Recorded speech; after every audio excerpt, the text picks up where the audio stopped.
Welcome to the Tech Egg. Don't get scrambled. Enjoy the video. In this video, I will show you how to make delicious Kunafa chocolate. We'll start by preparing the Kunafa dough, ensuring it's perfectly shredded and coated.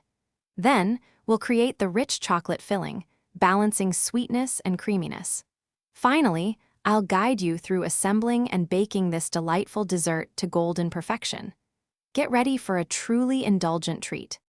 First, let's get our Kunafa dough ready. Make sure it's fully thawed, then gently pull it apart into small, fine strands. You can use your hands or a food processor for this. Next, melt about 1/2 cup of ghee or unsalted butter. Pour it over the shredded dough and mix thoroughly, ensuring every strand is coated for that perfect crispiness. Hey everyone, quick recommendation. If you're enjoying this video and finding it helpful, please hit that like button and subscribe to the channel. And on another note, just like a perfectly crispy Kunafa, some things are built to last. Life's too short for cheap socks go darn tough with a lifetime warranty. Check the description for the link and other great deals. Now, let's get back to the video. Now for the star of the show, the chocolate filling. Gently melt 200 grams of your preferred chocolate, whether it's milk or dark.